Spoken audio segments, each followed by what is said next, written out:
Hey everyone, Shashank this side. I hope you all are doing well today. As you can see on my screen, today we'll be learning about how to provision SQL Server with Amazon RDS plus certain operations related to it, like on how to access SQL RDS from SSMS. And at last, I'll show you how to do a restore of your database backup on RDS present the backup on S3. Again, I have couple of videos already with RDS concept and provisioning based out of MySQL on my channel. So if you're not aware of the concept of RDS and rest of the related concept with RDS, please do watch my playlist, which I'm gonna share with you with this particular video release. That will give you a clearer and better understanding to get a glimpse of Amazon RDS. So let's start. Let's go to AWS Management Console, then RDS. Okay, so I don't have any databases created. Let's create a database. Standard create Microsoft SQL Server. We have four options for editions that we have from SQL Server: Express, Web, Standard, and Enterprise. So if you go with the production environment, most of your products supported by Standard and Enterprise edition, not with the Express one. Again, another important information regarding the licensing. Earlier, we used to get an option to apply BYOL licensing with RDS SQL Server. That option has been removed by Amazon. Now, Amazon is giving license model of SQL Server for each of the edition. You can see the license has been included over here for Enterprise, Standard, Web, and Express. So for this video, I'll go with Express edition, free tier. Database name is admin, auto generated password, T2 micro. Let's update 40 gigs as storage. Don't enable auto scaling. My VPC, additional connectivity is DB subnet, no public access. So we'll be accessing this from our EC2 instance. RDS is my security group. Preference, let's go with 1A. Now you can enable Microsoft SQL Server Windows authentication as well. So if you have to use this, then you have to use IAM role, which is necessary to create Windows authentication. And this option is available for all the editions that we have seen over with SQL Server. Additional configuration, let's keep this default. I don't want to do a automatic backup for this video. No no performance insight, no enhanced monitoring, just a simple SQL Server RDS. Let's create. Again, this will gonna take some time to provision, nearby 5 minutes. Meanwhile, I'm gonna show you I have created RDS SQL Server instance like EC2 instance. On this instance, I will be installing SSMS just to do a connectivity to our RDS instance. So till the time RDS is getting created, I'll be pausing this video. Once RDS is created and completed, we'll resume the video back. Okay, so our RDS instance is ready. You can see the status has been changed to available. Let's go inside this. Close it. Okay, so we'll be using this endpoint to do a connectivity from our EC2 instance. Let's try to do that. Copy, go to our instance. This is my EC2 instance. Let's paste this. And again, since we haven't enabled Windows authentication, we have to use SQL Server authentication. That is something, the admin master username and password. Okay, this is the password for admin user.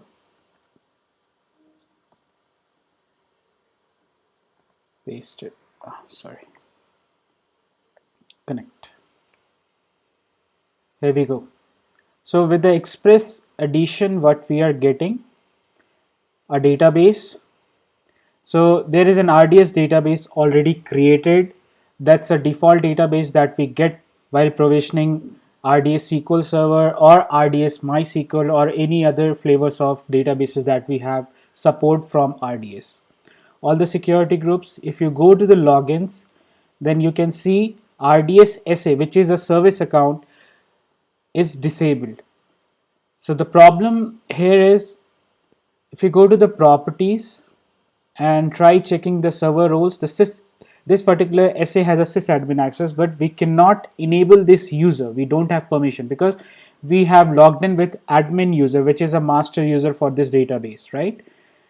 And the problem I was talking about, we cannot assign this user as sysadmin or server admin because that support, since RDS is a managed services, and that support has not been given to the user that we can create any sysadmin privileges account user with RDS SQL Server.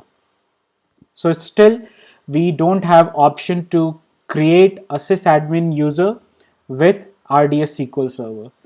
So the problem which will gonna happen in near future, if your product installation supports sysadmin, that requires a sysadmin privileges to install the application, then that will not gonna work. So we have to re-engineering that particular product to support different level of access, the server role access on SQL side. So I'm gonna create another video with a detailing of all the limitations that we have on SQL Server RDS. Okay, so we are able to connect to our RDS SQL Server from our EC2 instance, which is working fine. So the next step is do a restore of AdventureWorks database from S3. I'm into my Amazon console. Let's go to S3. So I have already uploaded AdventureWorks database to one of my bucket, which is config test 201111. You can see AdventureWorks 2017.back. Now we're gonna try to restore this database to our RDS instance. How can we do that? Let's see. So for the configuration that needs to be done to restore a database from S3, we have to go to options group first. So we can see like there is a default SQL Server X Express 1400 is the default option group that we have associated while creating our RDS. So we will be creating another options group here. Let's give this name as RDS SQL, same as description. Engine version is Express and this is 14. Create. Okay, now let's go ahead and add an option. Now here is an option of SQL Server Audit and SQL Server Backup and Restore. So we have to use SQL Server Backup and Restore option to do a native backup and restore. It grants your DB instance access to S3 location where you want to store your backup files through IAM role. So this option has to be enabled if you want to do a restore or if you want to do a backup on S3. Now IAM role, we'll be creating a new IAM role over here, which is called RDS SQL. Destination bucket is config 201111. S3 prefix is optional, which is not required. You can enable your encryption if you have a KMS key. So there are like two type of schedule when you want to do that, during a next maintenance window or immediately. So I'll be going for immediate action. This will also apply to any modification that are in queue. So this is a fresh database. So there is nothing in the queue. Add an option.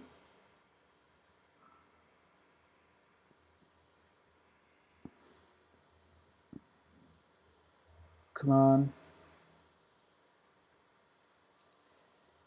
Okay, so options has been added. Let's go to databases, admin database. click on modify, and now we will be changing the options basically, which is the options group. The default was selected over here. Now since we have created a new one, a customized options group, where we have added our SQL Server backup restore option with S3 location. Now everything is default. Click continue. Now apply during next window if you want to modify this, or immediately. We'll be going for immediate action. Modify the DB instance. Now DB instance has been modified. If we see our subnet group is DB, where is that? Options group. Should be in the configuration section. Here we go. Options group is RDS SQL. Okay. Now to do a restore, we have to use a command, basically a query, which I have already written over here. Exec msdb dbords restore database. The database name is AdventureWorks 2017. Then we have to give s3 arn and the path of adventureworks.backup file. This is again, we are into our EC2 instance connected to our RDS. Paste and execute. Restore DB created, AdventureWorks. This is the location with no KMS encryption. Task progress is 0. This will gonna take some time to do a restore, so we have to wait for that to complete.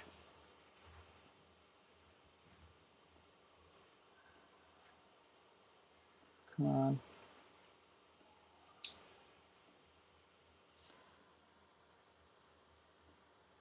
Let's wait for a couple of minutes, and again I'll gonna pause this video. Once my restoration is done, we'll resume it back. Okay, SQL Server database has been restored successfully from S3 bucket. This is our AdventureWorks database. Let's try to query one of a table. For example, phone address, top 1000 rows. Do we have something? Yep, we have a lot of data. So that means the database restoration has been done successfully from S3 to our RDS instance. That's it guys for this particular video. Request you to go through the steps and perform all of your operations on dev and stage environment first, like a POC. If you're trying to go to RDS SQL instance, try to check if that's complete your all needs before going to RDS instance from on-premises SQL Server or from SQL Server on top of EC2. If you're facing any issue, just place out a comment in comment section and I'll be there to help you. Have a nice day. Bye-bye.